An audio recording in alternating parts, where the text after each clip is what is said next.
Hi అండి, నేను మీ Vahini. Welcome to our channel Tarak Vahini TET and DSC. ఈ ఛానల్లో ఏపీ టెట్ డిఎస్సి సిలబస్పై ఎవ్రీడే వీడియో క్లాస్ అనేవి ఫ్రీగా ఉంటాయి. ఇంకా ఎవరైనా ఛానల్ని సబ్స్క్రైబ్ చేసుకోకపోతే వెంటనే చేసుకోండి. సో ఈరోజు ఈ వీడియోలో మనం 7th క్లాస్ సోషల్ సెమ్ 2లో ఉన్న చాప్టర్స్ని డిస్కస్ చేసుకుంటాం అనమాట. ఇప్పటి వరకు మనము 7th science sem 1 sem 2, 7th social sem 1 అనేది కంప్లీట్ చేసుకున్నాం కదా. మ్యాథ్స్ క్లాసెస్ కూడా చెప్తూ ఉన్నాము. సో టెట్ అనేది అతి త్వరలో ఉంది కాబట్టి ర్యాపిడ్ రివిజన్స్ అనేవి స్పీడ్ చేస్తున్నాం అనమాట. సో ఈరోజు 7th సోషల్ సెమ్ 2లో 3 చాప్టర్స్ని ఒకే వీడియోలో ఎక్స్ప్లెయిన్ చేసుకోబోతున్నాం. అవేంటంటే ప్రపంచ పరివర్తనలో మహిళలు, మన పరిసరాల్లో ఉన్న మార్కెట్లు, రహదారి భద్రత. ఈ 3 ఒక్క వీడియోలో తెలుసుకుంటాం. ఆ తర్వాత రాష్ట్ర ప్రభుత్వం, భారత రాజ్యాంగ పరిచయం, ఈ 2 ఒక్క వీడియో. ఆ తర్వాత భక్తి, సూఫీ, మొఘల్ సామ్రాజ్యం, ఈ 2 ఒక వీడియో. టోటల్గా కేవలం 3 వీడియోస్లో 3 క్లాసెస్లో మీకు 7th సోషల్ సెమ్ 2 అనేది ఫినిష్ అయిపోద్ది. ప్రపంచ పరివర్తనలో మహిళలు, వివక్ష, మోస పద్ధతుల్ని విచ్ఛిన్నం చేయడం, మార్పు కోసం అభ్యసనం, పాఠశాల విద్య, అవగాహన పెంచడం, మహిళా ఉద్యమాలు, స్ఫూర్తిదాయకమైన మహిళల ద్వారా.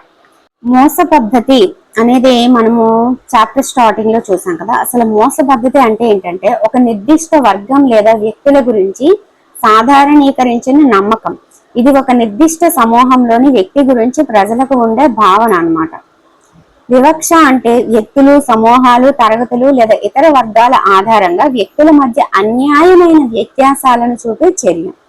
లింగ సమానత్వం, స్త్రీలు పురుషులు అనే భేదభావం లేకుండా సామాన్య హక్కులు, బాధ్యతలు మరియు అవకాశాలు ఉండటం. స్ఫూర్తిదాయక మహిళలు, ఇతరులను ప్రభావితం చేసే వ్యక్తిత్వం ఉన్నవారి గురించి ఈ చాప్టర్లో మనం తెలుసుకుంటాం. 21వ శతాబ్దంలో కూడా వివక్షాపూరిత పరిస్థితులు ఉండడం అనేది విచారకరమండి. మీకు తెలుసా, భారతదేశంలో 83.6% మంది శ్రామిక మహిళలు వ్యవసాయ పనుల్లో నిమగ్నమై ఉన్నారనమాట. ఇది ఇలా చెప్పడానికి మూలం ఏంటంటే ఎన్ఎస్ఎస్ 61th రౌండ్ 2004 నుంచి 5 మధ్యలో దాని ద్వారా ఇది చెప్తున్నారు. 83.6% శ్రామిక మహిళలు వ్యవసాయ పనుల్లో నిమగ్నమై ఉన్నారు. కానీ వ్యవసాయం అనగానే మనకి మగవారే గుర్తొస్తారనమాట. సో దానికోసమే ఎక్కువగా వీళ్ళే పనిచేస్తూ ఉంటారని చెప్పడానికి ఇది ఇచ్చారు ఇక్కడ. నెక్స్ట్, మోస పద్ధతి ఆలోచనకు వ్యతిరేకంగా నిలబడి తమ ఆత్మవిశ్వాసంతో కష్టాలను అధిగమించి విజయం సాధించిన మహిళల గురించి ఇప్పుడు తెలుసుకుందాం. మోస ధోరణుల నుండి విముక్తి పొందడంలో విద్య అనేది ప్రధాన పాత్ర పోషిస్తుంది. పాఠశాలకు వెళ్ళడం అనేది బాల బాలికల యొక్క ప్రాథమిక హక్కు అనమాట. 2015లో బేటీ బచావో బేటీ పడావో అనే నినాదం ప్రచారం గురించి మీకు తెలిసిందే. ఆంధ్రప్రదేశ్లో మహిళలు చేసిన సారా వ్యతిరేక ఉద్యమ ఫలితంగా 1993లో ప్రభుత్వం సారాని నిషేధించింది. ఆడపిల్లల ఆత్మగౌరవం కోసం జరిగిన ఉద్యమాల ఫలితంగా పాఠశాలలో ఆడపిల్లలకి ప్రత్యేకంగా మరుగుదొడ్లు ఏర్పాటు చేయడమే కాకుండా ప్రతి ఇంటా మరుగుదొడ్లు నిర్మించడం జరిగింది. మార్పులను తీసుకురావడానికి మహిళలు వ్యక్తిగతంగా మరియు సమిష్టిగా పోరాటం చేశారు. ఆ పోరాటాన్ని మహిళా ఉద్యమం అంటారు. మార్చ్ 8వ తేదీన అంతర్జాతీయ మహిళా దినోత్సవాన్ని జరుపుకుంటారు. స్ఫూర్తిదాయక మహిళల్లో కాదంబరి గంగూలీ గారి గురించి తెలుసుకుందాము. అలాగే చంద్రముఖి బసు. కాదంబరి గంగూలీ 1861 నుండి 1923 మరియు చంద్రముఖి బసు 1860 నుండి 1944. భారతదేశంలోని మొదటి 2 మహిళా గ్రాడ్యుయేట్లు వీళ్ళు. బ్రిటిష్ వలస కాలంలో జరిగిన బెంగాల్ సాంస్కృతిక విప్లవంలో కూడా వీళ్ళు పాల్గొన్నారు. భారతదేశంలో పాశ్చాత్య వైద్యంలో పట్టా పొందిన మొదటి దక్షిణాసియా మహిళా వైద్యురాలే కాదంబరి గంగూలీ. చంద్రముఖి బసు బెతున్ కళాశాలలో లెక్చరర్ గా మరియు ప్రిన్సిపల్ గా పనిచేశారు. భారతదేశంలో మహిళల విద్యకి వీరిద్దరూ ఎంతో స్ఫూర్తినిచ్చారు. భారతదేశంలో పాశ్చాత్య వైద్యంలో పట్టా పొందిన మొదటి దక్షిణాసియా మహిళా వైద్యురాలు కాదంబరి గంగూలీ అని గుర్తుపెట్టుకోండి. Okay. Next, Janaki Ammal Edavalath Kakkar. Janaki Ammal Edavalath Kakkar botanical survey of India director general గా పదవిని చేపట్టి ప్రసిద్ధి చెందారు. ఈవిడ ఆమె 1921లో ప్రెసిడెన్సీ కళాశాల నుండి వృక్ష శాస్త్రంలో ఆనర్స్ డిగ్రీని పొంది క్రోమోజోములు, కణ ప్రవర్తన మరియు ఫైటోజియోగ్రఫీకి ఎలా సంబంధం కలిగి ఉంటాయనే దానితో సంబంధం ఉన్న జన్యు శాస్త్రం యొక్క విభాగం అయిన సైటోజెనెటిక్స్ లో శాస్త్రీయ పరిశోధనను కొనసాగించి చెరకు మరియు వంకాయపై విస్తృతంగా పరిశోధనలు చేశారు. ఆమె 1977 సంవత్సరంలో పద్మశ్రీ అవార్డును పొందారు. పద్మశ్రీ అవార్డు అందుకున్న మొదటి భారతీయ మహిళా శాస్త్రవేత్త జానకి అమ్మాల్ ఎడవలెట్ కక్కర్. మనకి చాప్టర్ లో పద్మశ్రీ అవార్డు అందుకున్న మొదటి భారతీయ మహిళ ఎవరు అంటే జానకి అమ్మాల్, 1977లో అని గుర్తుపెట్టుకోండి. Okay, next Kalpana Chawla. కల్పనా చావ్లా ఒక భారతీయ అమెరికన్ వ్యోమగామి. జూలై 1, 1961న హర్యానాలోని కర్నాల్లో మధ్య తరగతి కుటుంబంలో జన్మించింది. గ్రాడ్యుయేషన్ తర్వాత ఆమె నాసా యొక్క అమెస్ రీసెర్చ్ సెంటర్ లో ఓవర్సీస్ మెథడ్స్ కు వైస్ ప్రెసిడెంట్ అయ్యారు. ఈమె అంతరిక్షంలోకి అడుగుపెట్టిన తొలి భారతీయ మహిళ. ఫిబ్రవరి 1, 2003న వాతావరణంలో STS-107 మిషన్ వైఫల్యం కారణంగా ఆమె మరణించింది. ఆమె ప్రతిభకు గుర్తింపుగా అమెరికా ప్రభుత్వం ఆమెకు Congressional space medal of honour మరియు నాసా విశిష్ట సేవా పథకాన్ని ప్రదానం చేసింది. నెక్స్ట్ మిథాలీ రాజ్. మిథాలీ రాజ్ తన 2 దశాబ్దాల అంతర్జాతీయ కెరీర్ లో అనేక మైలురాళ్లను చేరుకున్న భారతదేశపు గొప్ప మహిళా బ్యాట్స్ ఉమెన్. మహిళల అంతర్జాతీయ క్రికెట్ లో అత్యధిక పరుగులు చేసిన క్రీడాకారిణి మిథాలీ. మహిళల వన్డే ఇంటర్నేషనల్ మ్యాచ్ల్లో 7,000 పరుగుల మార్కును అధిగమించిన మహిళా క్రికెటర్ ఆమె మాత్రమే. 1982వ సంవత్సరంలో డిసెంబర్ 3వ తేదీన రాజస్థాన్లోని జోధ్పూర్లో జన్మించిన ఆమె చదువుకునే రోజుల్లోనే క్రికెట్లో శిక్షణ తీసుకోవడం ప్రారంభించింది. మిథాలీ 17 ఏళ్ల వయసులో భారత జట్టుకి ఎంపికైంది. ఆమె ప్రశంసనీయమైన ప్రదర్శనలు ఆమెకు లేడీ సచిన్ అనే ట్యాగ్ ని సంపాదించి పెట్టాయి. ప్రస్తుతం మిథాలీ రాజ్ మహిళల అంతర్జాతీయ క్రికెట్ లో అత్యధిక పరుగులు చేసిన క్రీడాకారిణిగా ప్రసిద్ధి పొందింది. ఆమెకు ఖేల్ రత్న పురస్కారం లభించింది. నెక్స్ట్ ప్రాంజల్ పాటిల్. మహారాష్ట్రలోని ఉల్హాస్ నగర్ కి చెందిన ప్రాంజల్ పాటిల్ భారతదేశంలో మొదటి దృష్టిలోపం ఉన్న IAS అధికారిని. 2019 అక్టోబర్లో కేరళలోని తిరువనంతపురంలో సబ్ కలెక్టర్ గా బాధ్యతలు చేపట్టారు. చాలా చిన్న వయస్సు నుండి అంధత్వం ఆటంకంగా ఉన్నప్పటికీ ప్రాంజల్ పాటిల్ తన కలలను కొనసాగించింది. ఆమె తన దయనీయ పరిస్థితికి భయపడలేదు. దేశానికి సేవ చేయాలనే ఆమె కోరికను ఆమె బలహీనత నిరోధించలేకపోయింది. 2017లో UPSC నిర్వహించిన సివిల్ సర్వీసెస్ పరీక్షలో ఆమె కఠోర దీక్షతో 124వ ర్యాంక్ సాధించి సంకల్ప బలం ఉంటే అన్ని అవరోధాలని అధిగమించవచ్చని నిరూపించింది. నెక్స్ట్ సీమారావు. ఇప్పటి వరకు ఏ భారతీయ మహిళ సాధించినది సీమారావు సాధించింది. సీమారావు దేశంలోనే తొలి మహిళా కమాండో ట్రైనర్. ఆమె భర్త మేజర్ దీపక్ రావు భాగస్వామ్యంతో ఆమె 15,000 మంది సైనికులకు క్లోజ్ క్వార్టర్ యుద్ధాల్లో శిక్షణ ఇచ్చింది. ప్రొఫెషనల్ మెడికల్ డాక్టర్ గా కూడా అర్హత పొందింది. ఆమె సంక్షోభ నిర్వహణలో MBA కలిగి ఉంది. బ్రూస్లీ అభివృద్ధి చేసిన మార్షల్ ఆర్ట్స్ లో జీత్ కొనిడోలో శిక్షణ పొందిన ప్రపంచంలోని 10 మంది మహిళల్లో ఆమె ఒకరు.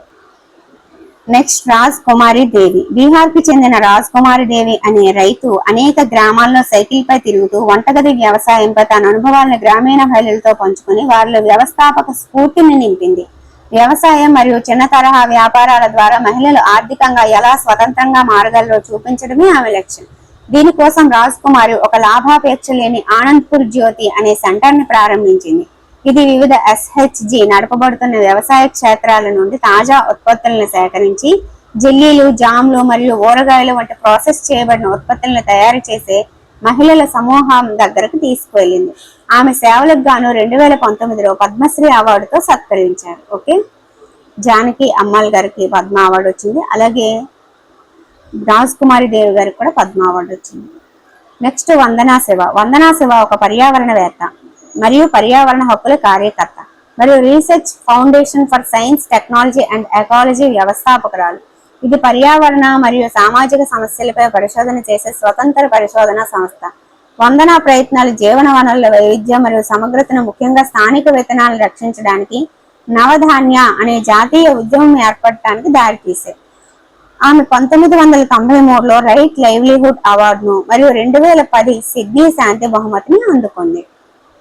లక్ష్మీ అగర్వాల్. లక్ష్మీ అగర్వాల్ యాసిడ్ దాడి బాధితురాలు. ఆమె యాసిడ్ దాడి బాధితుల హక్కుల కోసం పోరాడుతుంది. 2005వ సంవత్సరంలో 15 ఏళ్ల వయసులో ఉన్న ఆమెపై 32 ఏళ్ల వ్యక్తి యాసిడ్ తో దాడి చేశాడు. యాసిడ్ విక్రయాలను నియంత్రించేలా కేంద్ర రాష్ట్ర ప్రభుత్వాలను ఆదేశించాలని, యాసిడ్ దాడులపై విచారణను సులభతరం చేసేలా పార్లమెంట్ ను ఆదేశించాలని సుప్రీంకోర్టును ఆశ్రయించారు. ఆమె భారతదేశంలో యాసిడ్ దాడుల నుండి బయటపడిన వారికి సహాయం చేయడానికి అంకితమైన NGO Chhanv foundation director. Lakshmi US ప్రథమ మహిళా మిచెల్ ఒబామాచే 2014 ఇంటర్నేషనల్ ఉమెన్ ఆఫ్ కరేజ్ అవార్డుని అందుకుంది. ఆమె NDTV Indian of the year గా కూడా ఎంపికైంది. అద్దాల సూర్యకళ శ్రీకాకుళం జిల్లాకు చెందినవారు. ఈమె భర్త అనారోగ్యం బారిన పడటంతో ఇంటి నిర్వహణ కష్టమైంది. ఇంటి అద్దె కూడా చెల్లించలేని పరిస్థితి. దీనితో సూర్యకళ నాబార్డు సహాయంతో కంచు, ఇత్తడి వస్తువుల తయారీపై ఆధునిక మెలకువలు తెలుసుకొని తక్కువ బరువుండే ఆధునిక పాత్రలకి నక్షీలు అద్దడంలో తర్ఫీదు పొంది సాంప్రదాయ వస్తువులతో పాటు తక్కువ బరువుండే పూల సజ్జలు, దేవస్థాన వస్తువులు, దేవతామూర్తులు, పూల కుండీలు, ఉర్లి, బంధనం వంటి వివిధ రకాల వస్తువులతో వ్యాపారం ప్రారంభించి తన జీవితాన్ని తీర్చిదిద్దుకోవడమే కాక ఎంతో మందికి ఉపాధిని అందిస్తూ జాతీయ, అంతర్జాతీయ స్థాయికి తన వ్యాపారాన్ని విస్తరించగలిగింది. ఈమె పట్టుదల, శ్రమ, కాలానుగుణంగా మారే తత్వంతో ఎంతో మంది మహిళలకి ఆదర్శంగా నిలిచింది. నెక్స్ట్ నందిని హర్నాథ్ బెంగళూరులోని ISRO Indian space research organisation satellite centre లో రాకెట్ శాస్త్రవేత్త. నందిని గత 20 సంవత్సరాలుగా ఇస్రోలో పనిచేస్తున్నారు. ఆమె మార్స్ ఆర్బిటర్ మిషన్ మంగళయాన్కి ప్రాజెక్ట్ మేనేజర్, మిషన్ డిజైనర్ మరియు డిప్యూటీ ఆపరేషన్స్ డైరెక్టర్ గా పనిచేశారు. ఆమె ఇస్రోలో 20 ఏళ్లుగా 14 మిషన్లలో పనిచేశారు. నెక్స్ట్ అర్చనా సోరెన్ ఒడిశాకి చెందిన గిరిజన యువతి. ఈమె పాట్నా మహిళా కళాశాల నుంచి పొలిటికల్ సైన్స్ లో డిగ్రీ, ముంబైలోని Tata institute of social sciences నుంచి మాస్టర్స్ డిగ్రీ చేసింది. తర్వాత ఒడిశాలోని వసుంధర అనే ఎన్జిఓలో చేరి అడవులు, పర్యావరణ పరిరక్షణపై చైతన్య కార్యక్రమాలు నిర్వహించింది. ఇందులో గిరిజన సాంప్రదాయాలు, వారు పర్యావరణ పరిరక్షణకు చేపడుతున్న చర్యలు, అందులోని ఇబ్బందుల గురించి ఆమె రాసిన కథనాలు జాతీయ, అంతర్జాతీయ వెబ్సైట్ లో ప్రచురితమయ్యాయి. ఫలితంగా ఈమె ఐక్యరాజ్య సమితి ప్రధాన కార్యదర్శి ఎంపిక చేసిన వాతావరణ సంక్షోభాన్ని ఎదుర్కోవడానికి పరిష్కారాలను అందించే యువజన సలహా సంఘ సభ్యుల్లో ఎంగోలోని 7 సభ్యుల్లో ఒకరిగా ఎంపికై తన సేవల్ని అంతర్జాతీయ స్థాయిలో అందిస్తున్నారు. ఇక్కడితో మనకి ప్రపంచ పరివర్తనలో మహిళలు అనే చాప్టర్ కంప్లీట్ అయింది. ఎక్సర్సైజెస్ చూద్దాం. ఎన్ఎస్ఎస్ 61 రౌండ్ 2004-5 లో ప్రకారం భారతదేశం వ్యవసాయ పనిలో నిమగ్నమైన శ్రామిక మహిళల శాతం 83.6. బేటీ బచావో బేటీ పడావో 2015 అంతర్జాతీయ మహిళా దినోత్సవం మార్చ్ 8. పద్మశ్రీ అవార్డు పొందిన మొట్టమొదటి మహిళా శాస్త్రవేత్త జానకి అమ్మాల్. మహిళల ఉద్యమం ఫలితంగా 1993లో సారాను నిషేధించిన రాష్ట్రం ఆంధ్రప్రదేశ్. మిథాలీ రాజ్ క్రికెటర్. వందనా శివ పర్యావరణవేత్త. Seema Rao commando trainer. Pranjal Patil IAS అధికారిని. నందిని హరినాథ్ శాస్త్రవేత్త. ఇక్కడతో మనకి ఈ చాప్టర్ అనేది పర్ఫెక్ట్ గా కంప్లీట్ అయిపోయింది. నెక్స్ట్ చాప్టర్ చూద్దాం. నెక్స్ట్ చాప్టర్ మన పరిసరాల్లో ఉన్న మార్కెట్ల గురించి తెలుసుకుందాము. మనకి పరిసరాల్లో వివిధ రకాల మార్కెట్లు అయితే ఉంటాయి. అందులో 2 రకాలు అన్నమాట. ఒకటి భౌతిక మార్కెట్లు, 2 ఈ మార్కెట్లు అనేవి ఉంటాయి. మళ్ళీ భౌతిక మార్కెట్లని భౌగోళిక స్వభావం ఆధారంగా మళ్ళీ 2 రకాలు ఉంటాయి. భౌగోళిక స్వరూపం ఆధారంగా స్థానిక మార్కెట్, ప్రాంతీయ మార్కెట్, జాతీయ మార్కెట్, అంతర్జాతీయ మార్కెట్ అని ఉంటాయి. స్వభావం ఆధారంగా పొరుగు మార్కెట్లు, వారాంతపు సంత, షాపింగ్ మాల్స్, షాపింగ్ కాంప్లెక్స్ అని ఉంటాయి. మనకి ఈ క్రింది వాటిలో స్వభావం ఆధారంగా ఉన్న భౌతిక మార్కెట్ కానిది అని అడుగుతారు. సో అక్కడ పొరుగు మార్కెట్లని, వారాంతపు సంత అని, ప్రాంతీయ మార్కెట్ అని, షాపింగ్ మాల్స్ అని లేస్తారు. అప్పుడు స్వభావం ఆధారంగా కానిది ఏంటి? ప్రాంతీయ మార్కెట్ కాదనమాట. అలా గుర్తుపెట్టుకోవాలి. ఓకే. నెక్స్ట్, రద్దీగా ఉండే వ్యక్తులు, వివిధ రకాల వస్తువులు, పండ్లు, కూరగాయలు మరియు ఆ వస్తువులను కొనుగోలు చేసే వినియోగదారులు మరియు వాటిని విక్రయించే దుకాణాలు ఉండే ప్రాంతాన్ని మార్కెట్ అంటారు. పోర్చుగీస్ యాత్రిక్ డొమింగో పేస్ ప్రకారం ఏంటంటే విజయనగర సామ్రాజ్యంలో బజార్లు అని పిలువబడే మార్కెట్లు ఉండేవి మరియు ఈ బజార్లలో సాధారణ వస్తువుల నుండి అత్యంత విలువైన ఆభరణాలు, వజ్రాల వ్యాపారం జరిగేదన్నమాట. ఓకే. నెక్స్ట్, మార్కెట్ల రకాలు, అవి పనిచేసే విధానం ఆధారంగా మార్కెట్లని స్థూలంగా 2 రకాలుగా వర్గీకరించవచ్చని ఇందాకే చెప్పాను కదా. అవి భౌతిక మార్కెట్లు, ఈ మార్కెట్లు అన్నమాట. ఓకే. మార్కెట్ అంటే ఏంటి అసలు? కొనుగోలుదారులు అంటే మనం ఇప్పుడు కొనడానికి వెళ్తాం కదా, ఏవైనా వస్తువులను కొనుగోలు చేసేవారిని కొనుగోలుదారులు అంటారు. అమ్మకందారులే ఏవైనా వస్తువులు అమ్మేవారిని అమ్మకందారులు అంటారు. ఈ కొనుగోలుదారులు, అమ్మకందారులు పరస్పర అంగీకారంతో అమ్మకాలు మరియు కొనుగోలు జరిగే ప్రాంతమే మార్కెట్ అన్నమాట. అది పనిచేసే విధానం ఆధారంగా భౌతిక మార్కెట్లు, ఈ మార్కెట్లని 2 టైప్స్. ఇప్పుడు భౌతిక మార్కెట్లు చూద్దాం. భౌతిక మార్కెట్ అనేది కొనుగోలుదారులు, అమ్మకందారులు భౌతికంగా కలిసి వారికి అవసరమైన వస్తువులను కొనుగోలు చేసే ప్రాంతం. భౌతిక మార్కెట్లకు ఉదాహరణలుగా shopping malls, departmental stores, retail stores మొదలైన వాటిని చెప్పుకోవచ్చు. భౌగోళిక ఉనికి ఆధారంగా లేదా భౌగోళిక స్వరూపం ఆధారంగా చెప్పుకున్నట్లయితే స్థానిక మార్కెట్లు అంటే కొనుగోలుదారులు అమ్మకందారులు స్థానికంగా వస్తువులు ఉత్పత్తి అయ్యే ఒక నిర్ణీత ప్రాంతానికి పరిమితం అయితే వాటిని స్థానిక మార్కెట్లు అంటారనమాట. ప్రాంతీయ మార్కెట్లు అంటే స్థానిక మార్కెట్ల కంటే కొంచెం ఎక్కువ విస్తృతిని కలిగి ఉండి ఆయా ప్రాంతాల్లో లేదా రాష్ట్రాల సముదాయంలో మాత్రమే లభించే వస్తువుల్ని కలిగి ఉండేవి. జాతీయ మార్కెట్లు, జాతీయ మార్కెట్ అనేది దేశంలోని అన్ని ప్రాంతాలలో వస్తువులు మరియు సేవల కోసం వర్తకం జరిగే మార్కెట్ అన్నమాట. ఉదాహరణకి తీర ప్రాంత రాష్ట్రాల్లో లభించే చేపలని దేశవ్యాప్తంగా అమ్మడం, ఇది ఒక జాతీయ మార్కెట్. అంతర్జాతీయ మార్కెట్ అంటే వివిధ దేశాల మధ్య జరిగే వస్తువులు మరియు సేవల వ్యాపారాన్ని అంతర్జాతీయ మార్కెట్ అంటారు. ఉదాహరణకి గల్ఫ్ దేశాల నుండి ప్రపంచంలోని అన్ని ఇతర దేశాలకి ముడి చమురు ఎగుమతి చేయడం అన్నమాట, ఇది అంతర్జాతీయ మార్కెట్.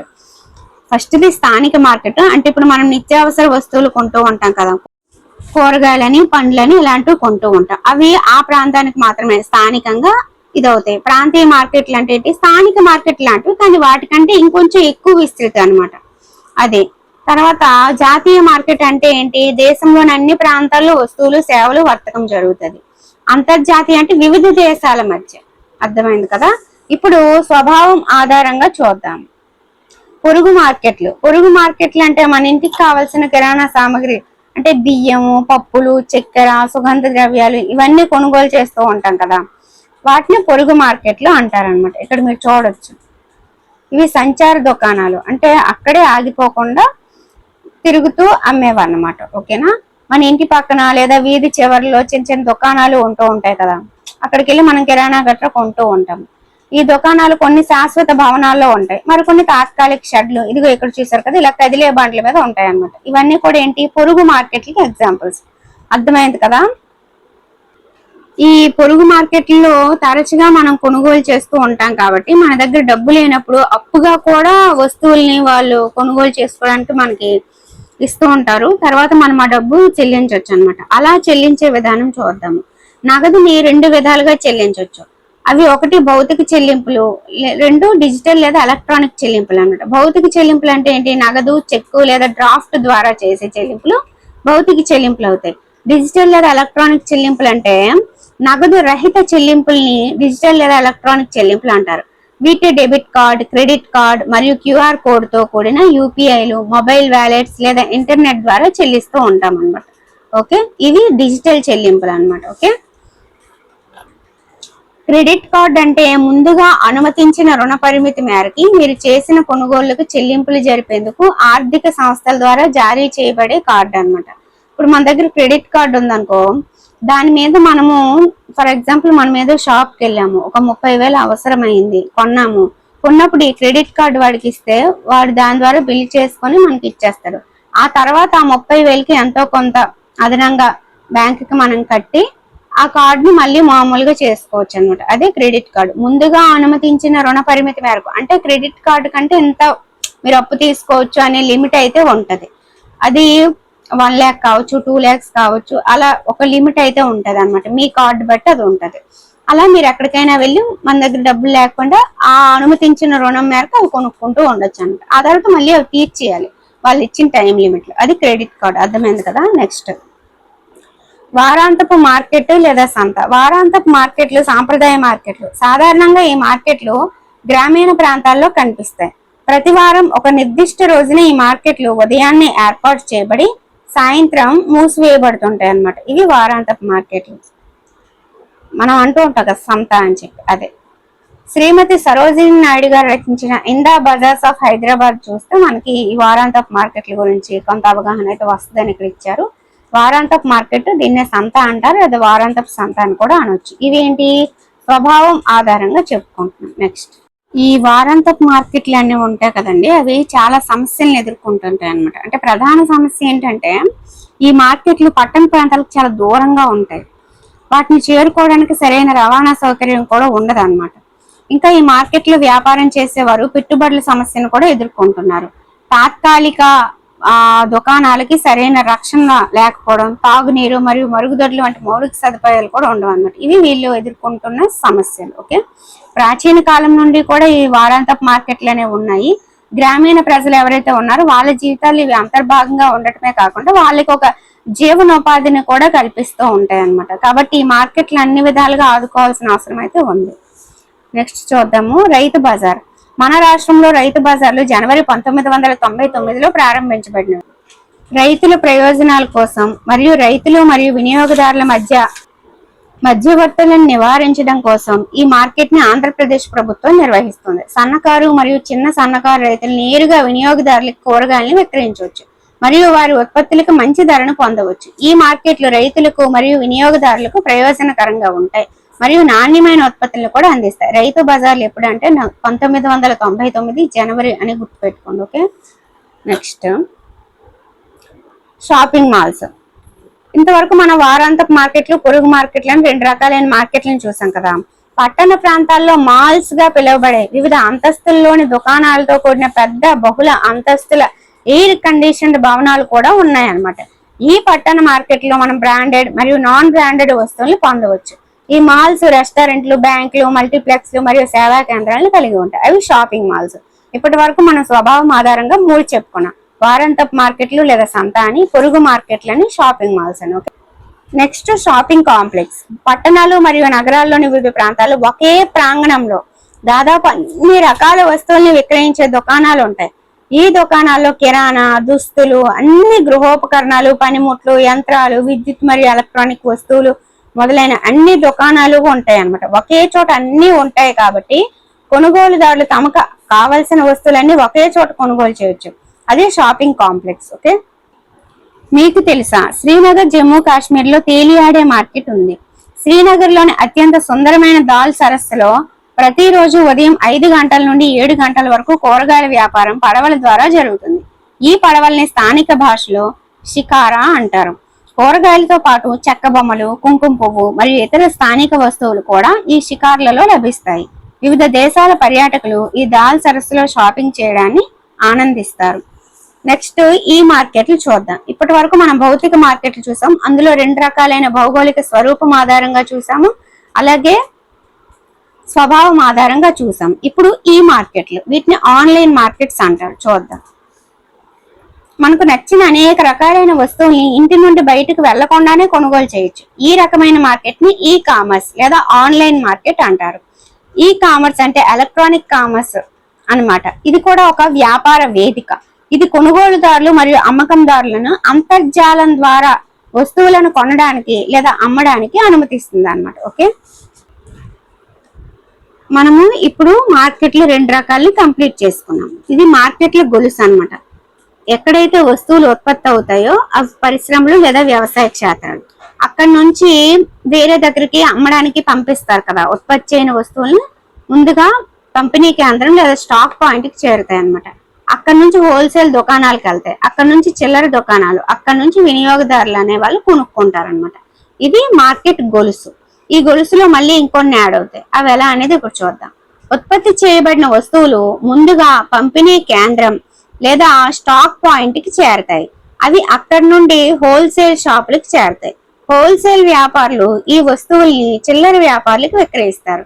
చిల్లర వ్యాపారుల నుండి ఈ వస్తువులు వినియోగదారులచే కొనుగోలు చేయబడతాయి. ఇది మొత్తం మీద జరిగే మార్కెట్ గొలుసు అన్నమాట. అయితే ఇందులో డైరెక్ట్ గా ప్రత్యక్ష మార్గం ఏంటంటే ఉత్పత్తిదారు నుంచి డైరెక్ట్ గా మనం తీసుకోవడం, అంటే రైతు దగ్గర నుంచి లేదా పరిశ్రమ దగ్గర నుంచి డైరెక్ట్ గా మనం కొనుక్కోవడం అనమాట. అది ప్రత్యక్ష మార్గం. లేదా మధ్యలో చిల్లర వర్తకుడు వచ్చాడు అనుకో, అంటే ఉత్పత్తిదారుడికి మనకి మధ్యలో చిల్లర వర్తకుడు, ఇంకొక మీడియేటర్ అన్నమాట. మధ్యలో ఒక అతను వచ్చారనుకో, దీన్ని చిల్లర మార్గం అంటారు.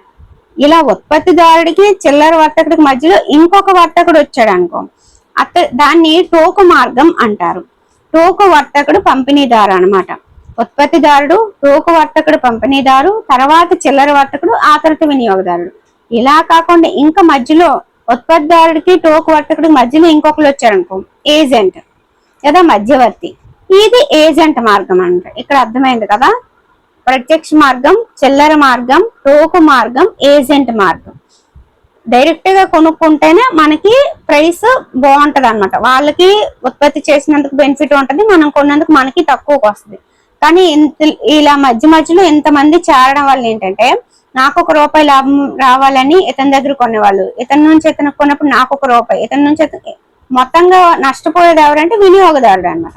అర్థమైందా? మధ్యలో ఏజెంట్లు, రోకు వర్తకులు, చిల్లర వర్తకులు వీళ్ళు ఎక్కువైపోయారంటే వినియోగదారుడికి నష్టం. డైరెక్ట్ గా కొనుక్కుంటేనే మనకి తక్కువలో పడుద్ది. కానీ ఉత్పత్తిదారు డైరెక్ట్ గా కిలో 2 కిలోలు అని చెప్పి అమ్ముకుంటూ రోజంతా కూర్చోలేడు కదా.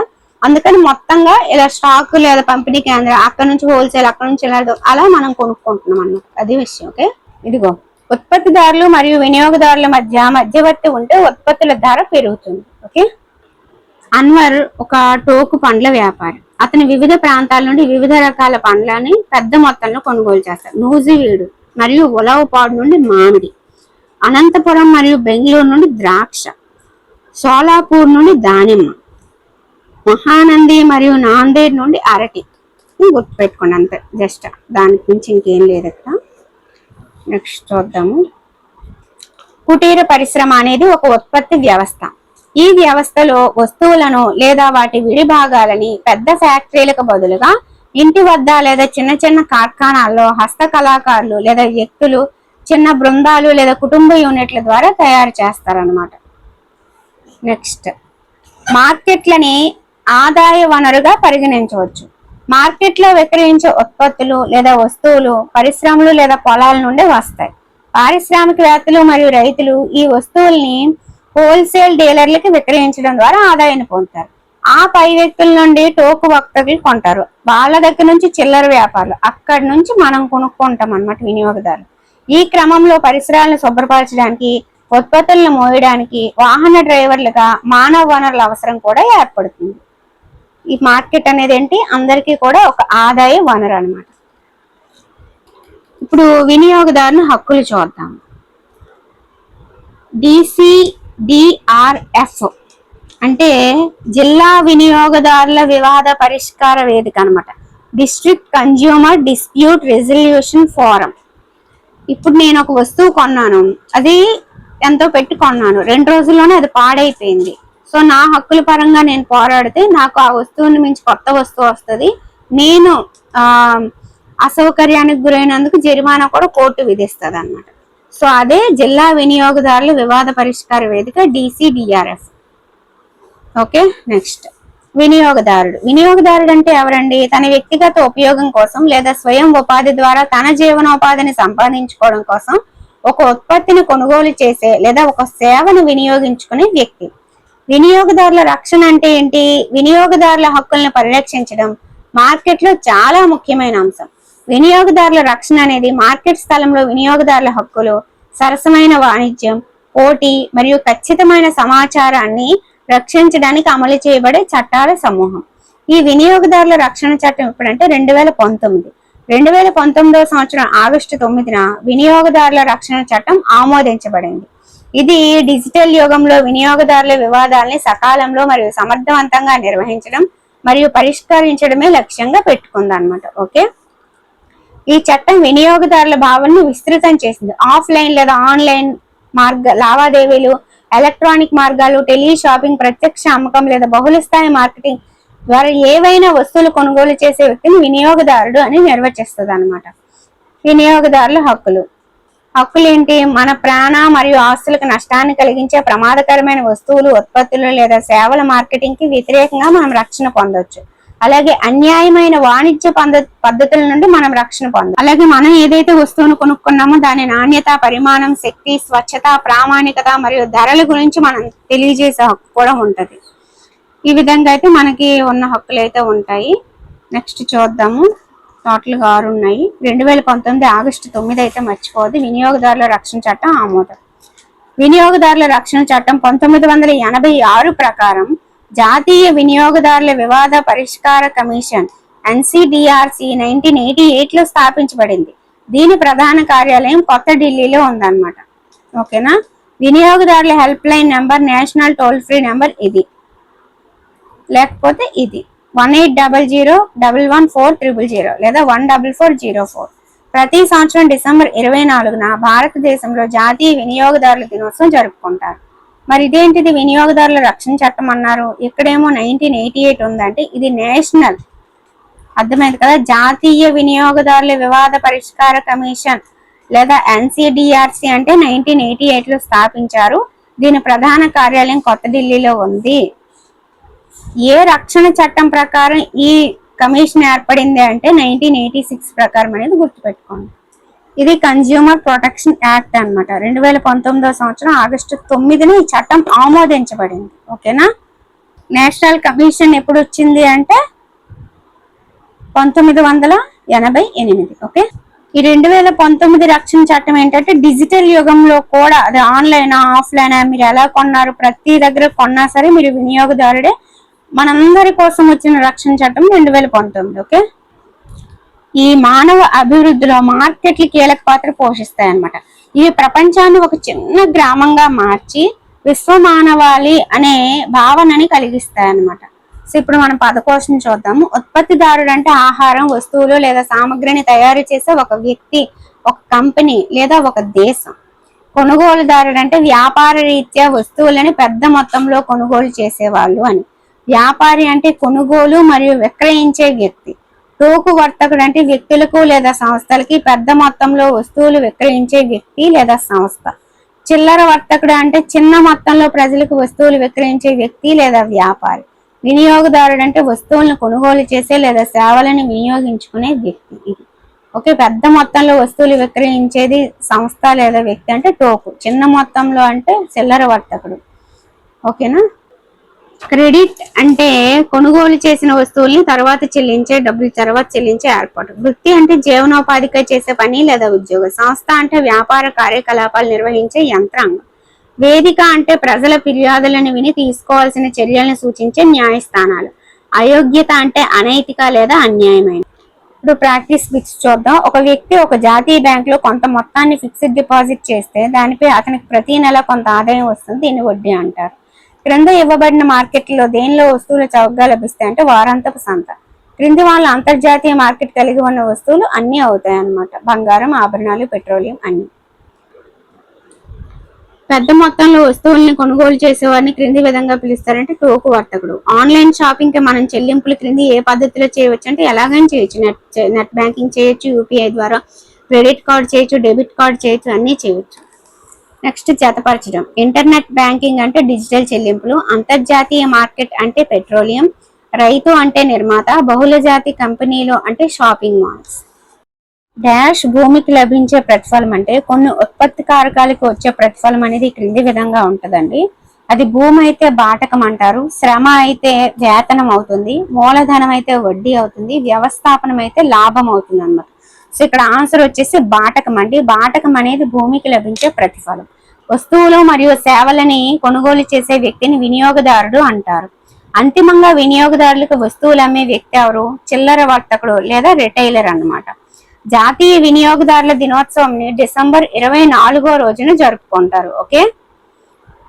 రిటైలర్ లేదా చిల్లర వర్తకుడు. ఎండింగ్ వినియోగదారుడికి ఎవరు ఉన్నారంటే వస్తువులు అమ్మే మన ఆ చార్ట్ లో చిల్లర వర్తకుడే కదా. సో అదనమాట. ఇక్కడతో మనకి ఈ చాప్టర్ అనేది ఫినిష్ అయిపోయింది. ఓకే. నెక్స్ట్ చాప్టర్ వచ్చేసి రహదారి భద్రత అండి. ఇక్కడ రహదారి భద్రతలో మనము రహదారి భద్రత, విద్య ఆవశ్యకత, ప్రాధాన్యత తెలుసుకుంటాము. ట్రాఫిక్ పోలీస్ గురించి తెలుసుకుంటాం. ట్రాఫిక్ చిహ్నాల్లో ఉన్న 3 రకాల తప్పనిసరి గుర్తుల గురించి, సమాచార గుర్తుల గురించి, హెచ్చరిక గుర్తుల గురించి తెలుసుకుంటాము.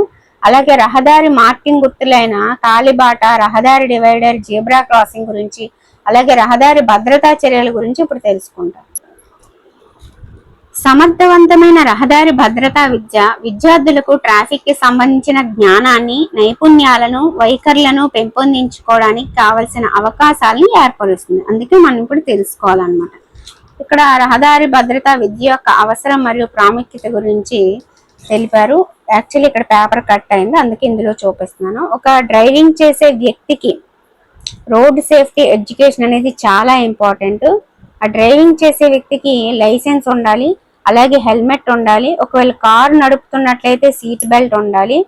తర్వాత అతనికి ఇలాంటి గుర్తుల గురించి తెలియాలన్నమాట. అలాగే ఈ సిగ్నల్స్ గురించి అవగాహన ఉండాలి. రెడ్ అంటే ఆగాలని, ఆరెంజ్ అయితే మనకి వెయిట్ చేయాలని, గ్రీన్ అయితే వెళ్ళాలి. ఇలాంటి గుర్తులన్నీ కూడా తెలియాలి. అలాగే ట్రాఫిక్ పోలీస్ అంటే ఎవరు, అతను ఏం చేస్తారు, అతను చెప్పింది మనం ఎలా రిసీవ్ చేసుకోవాలి, ఇవన్నీ కూడా తెలియాలన్నమాట. అదే ఇక్కడ పిక్చర్లు ఇచ్చారు, ఈ బుక్ లో కట్ అయి ఉంది. రహదారి ప్రమాదాలు. రహదారులపై ప్రమాదాలు అంటే ఏదైనా ఆకస్మిక సంఘటన వలన వాహనం లేదా ప్రయాణికులు ప్రమాదవశాత్తు గాయపడటం లేదా మరణించడం మరియు భౌతిక ఆస్తులకి నష్టం కలగడం వంటిది. అధిక శాతం రహదారి ప్రమాదాలు మానవ తప్పిదం వల్లనే జరుగుతాయి అన్నమాట. ఏది ఏమైనా ఇవి పూర్తిగా అరికట్టదగినవి.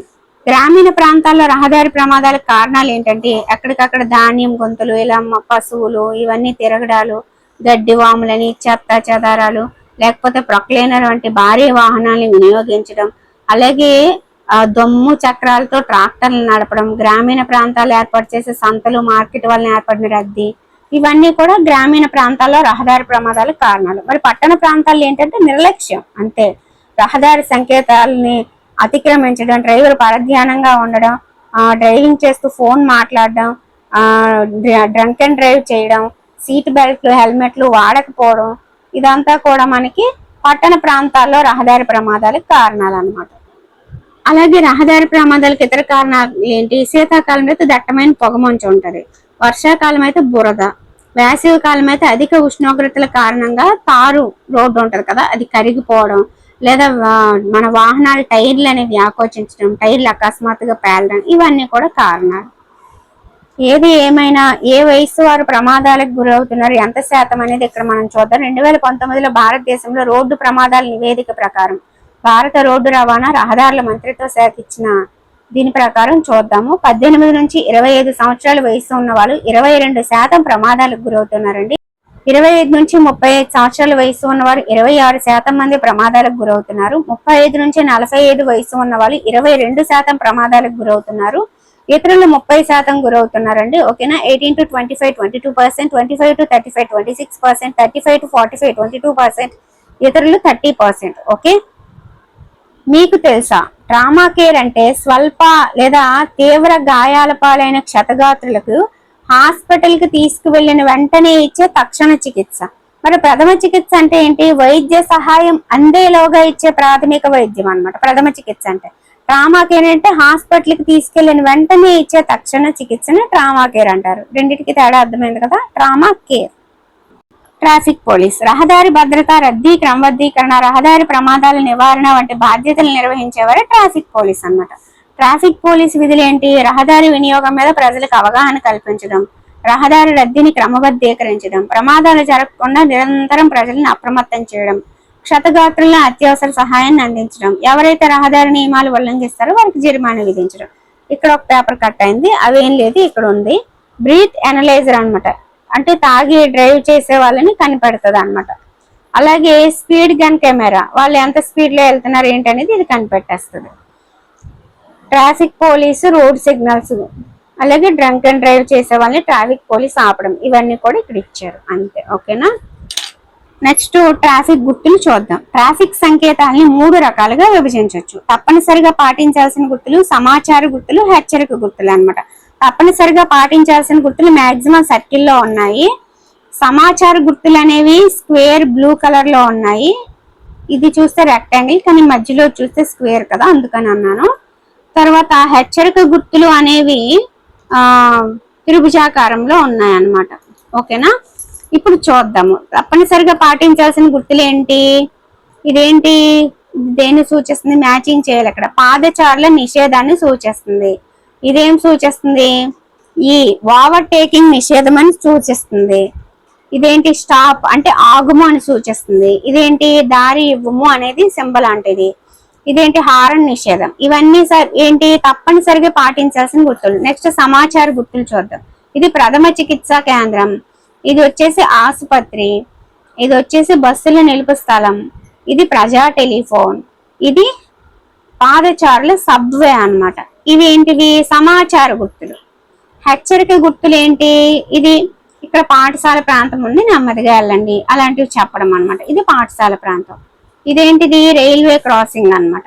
ఇది వచ్చేసి పాదచారుల దారి, ఇది వచ్చేసి ఇరుకైన వంతెన అని చెప్పడం, అంటే పెద్ద పెద్ద వెళ్ళవు, ఇక్కడ ఇరుగ్గా ఉంటది వంతెన అనేసి. ఇదేంటిది? ట్రాఫిక్ సంకేతాలు అన్నమాట. ఇలా 3 రకాలుగా మనకి ట్రాఫిక్ గుర్తులనే ఉంటాయి. అవి తప్పనిసరిగా పాటించాల్సిన గుర్తులు, సమాచార గుర్తులు, హెచ్చరిక గుర్తులని. హెచ్చరిక గుర్తులన్నీ కూడా త్రికోణ ఆకారంలో ఉన్నాయి. సమాచార గుర్తులన్నీ బ్లూ కలర్ లో ఇలా ఉన్నాయి, ఇవి రెడ్ కలర్ సర్కిల్ అన్నమాట, తప్పనిసరిగా పాటించాల్సింది. ఓకే, నెక్స్ట్ మీకు తెలుసా ప్రతి సంవత్సరము కూడా జనవరి నెలలో రోడ్డు భద్రతా వారోత్సవాలు అనేవి నిర్వహిస్తారు. ఓకే, అర్థమైంది కదా. భారతదేశంలోని రోడ్డు రవాణా మరియు రహదారుల మంత్రిత్వ శాఖ ప్రతి సంవత్సరం జనవరి నెలలో రోడ్డు భద్రతా వారోత్సవాలు అనేది నిర్వహిస్తుంది. ఇప్పుడు రహదారి మార్కింగ్ గుర్తులు వినియోగించే విధానం తెలుసుకున్నాం. ఫుట్పాత్, రోడ్ డివైడర్ మరియు జీబ్రా క్రాసింగ్ రోడ్ మార్కింగ్ గుర్తులుగా పరిగణించబడతాయి. రహదారి మార్కింగ్ గుర్తులు అంటే ఏంటి? 3: ఫుట్పాత్, తర్వాత road divider, zebra crossing. Footpath అంటే ఏంటి? పాదచారులు నడవడానికి ఉద్దేశించబడింది అన్నమాట. సిమెంట్ బ్లాక్స్ తో పెయింట్ చేయబడిన లైన్లతో వేరు చేయబడిన రహదారి భాగాల్లో ఇది ఒకటి. ఇది తర్వాత రోడ్డు డివైడర్ అంటే ఏంటి? 2 రోడ్డుల్ని వేరు చేసేది మధ్యలో ఉంటది అన్నమాట. ట్రాఫిక్ గందరగోళం మరియు రోడ్డు ప్రమాదాలు నివారించడం దీని ఉద్దేశం.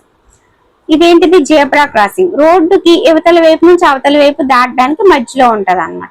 ఈ మూడింటికి తేడా అర్థమైంది కదా. ఫుట్పాత్ కి, రోడ్ డివైడర్ కి, జీబ్రా క్రాసింగ్ కి ఈ 3 రహదారి మార్కింగ్ గుర్తులు అన్నమాట. అవి వినియోగించే విధానం అనేది కూడా చూపించాను. ఓకే, నెక్స్ట్ చూద్దాం. పాదచారుల భద్రత. పాదచారుడు అంటే ఎవరు? రహదారులు లేదా కాలిబాటని వినియోగించుకునే వ్యక్తిని పాదచారుడు అంటారు. ఎలా జరుగుతాయి? ప్రత్యక్షంగా గాని పరోక్షంగా గాని ప్రమాదం జరగడానికి పాదచారులే కారణం కావచ్చు.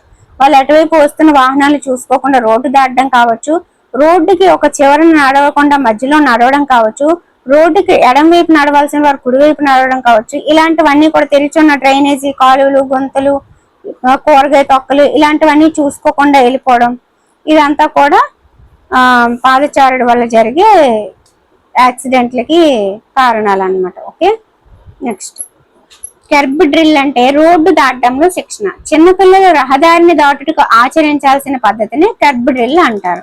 కాలిబాట అంచు వద్ద ఆగాలి. మీ కుడి చేతి వైపు ఫస్ట్ చూడాలి, ఎడమ చేతి వైపు చూడాలి, మళ్ళీ మీ కుడి చేతి వైపు గమనించాలి. రహదారులపై వాహనాలు లేనప్పుడు రోడ్డు వెంబడి నేరుగా నడవాలి, పరిగెత్తకూడదు. ఎదురుగా ఏవైనా వాహనాలు వస్తున్నాయేమో గమనించాలి. డ్రైవర్ మిమ్మల్ని గమనించేటట్లుగా రోడ్డు దాటండి. అవకాశం ఉన్న చోట రోడ్డు దాటడానికి సబ్వేలను మరియు ఓవర్ బ్రిడ్జిల్ని ఉపయోగించాలన్నమాట. ఇది కర్బ్ డ్రిల్. ఓకే, నెక్స్ట్ రహదారి భద్రతా క్లబ్. రహదారి భద్రతా క్లబ్ లాంఛనంగా జనవరి 2010లో మొదట ఢిల్లీలో ప్రారంభించబడింది. ఈ క్లబ్ ఏర్పాటు వెనక లక్ష్యం ఏంటంటే రహదారి భద్రతా కార్యకలాపాల్లో పాఠశాలలను చురుకుగా భాగస్వామ్యం చేయడం మరియు వారిని భద్రతా కార్యకలాపాల్లో పాల్గొనేలా చూడటం అన్నమాట. ఓకేనా. రహదారి భద్రతా క్లబ్ జనవరి 2010లో మొదట ఢిల్లీలో ప్రారంభించబడింది. మీకు తెలుసా మోటార్ వాహనాలు నడపడానికి కనీస వయోపరిమితి 18 సంవత్సరాలు, రవాణా వాహనాలు నడపడానికి కనీస వయోపరిమితి 25 సంవత్సరాలు. ఇక్కడ కొన్ని ప్లకార్డులు, నినాదాలు అయితే ఉన్నాయి. ఓకే, ఇప్పుడు పద కోసం చూద్దాం. ట్రాఫిక్ అంటే వ్యక్తులు, వస్తువులు, వాహనాలు మరియు పాదచారులు ఒక ప్రదేశం నుండి మరొక ప్రదేశానికి పయనించేటప్పుడు ఏర్పడే రద్దీ. పాదచారి అంటే కాలినడకన ప్రయాణించే వ్యక్తి. రోడ్డు ప్రమాదం అంటే ఒక వాహనం మరొక వాహనాన్ని లేదా వస్తువుని ఢీకొట్టడం. కర్బ్ డ్రిల్ అంటే చిన్న పిల్లలు రహదారిని దాటుటకు ఆచరించవలసిన పద్ధతి. ఇప్పుడు ఎక్సర్సైజెస్ చూద్దాం. కింది వాటిలో వాహనాలు ఆగడానికి సూచించే రంగు ఎరుపు. భిన్నమైనది ఏంటి అని అడిగారు. Footpath, divider, zebra crossing. ఈ 3 ఏంటి? రహదారి మార్కింగ్ గుర్తులు అన్నమాట. సో డిఫరెంట్ గా ఉన్నది ఏంటి? వంతెన. రహదారి భద్రతకు అడ్డంకి ఏది? పాదచారులు ఫుట్పాత్ ఉపయోగించడం, ట్రాఫిక్ సంకేతాలు అనుసరించడం, పాదచారి జీబ్రా క్రాసింగ్ వద్ద రోడ్డు దాటడం. 3 సరైనవి, అడ్డంకి ఏది కాదు, కాబట్టి ఏది కాదు. నెక్స్ట్ ఫుట్పాత్ అంటే పాదచారులకు సంబంధించింది. ఎరుపు రంగు లైట్ అంటే ఏంటి? ఎరుపు రంగు లైట్ అంటే గీత ముందు ఆగడం. ఆకుపచ్చ రంగు లైట్ అంటే వాహనం ముందుకెళ్ళడం. ఆరెంజ్ రంగు లైట్ అంటే ముందుకెళ్ళడానికి సిద్ధం అవ్వని. రహదారి డివైడర్ అంటే రహదారిపై గల సంకేతాలు. ఓకే, ఇక్కడతో మనకి 7th క్లాస్ సోషల్ సెమ్2లో 3 చాప్టర్స్ అనేవి పర్ఫెక్ట్ గా కంప్లీట్ అయిపోయండి. నెక్స్ట్ ఇంకో 2 చాప్టర్స్ తో మళ్ళీ కలుసుకుందాం. ఓకే, ఈ వీడియో మీ అందరికి నచ్చిందని అనుకుంటున్నాను. నచ్చితే లైక్ చేయండి, వీలైతే మీ ఫ్రెండ్స్ కి షేర్ చేయండి. ఫస్ట్ టైం చూస్తున్నట్లయితే మన ఛానల్ ని సబ్స్క్రైబ్ చేసుకోవడం మర్చిపోద్దు. అలాగే ఎవరికైనా content, current affair notes PDF కావాలంటే స్క్రీన్ మీద కనిపించే నెంబర్ కి వాట్సాప్ లో మెసేజ్ చేయండి. Okay friends, thank you.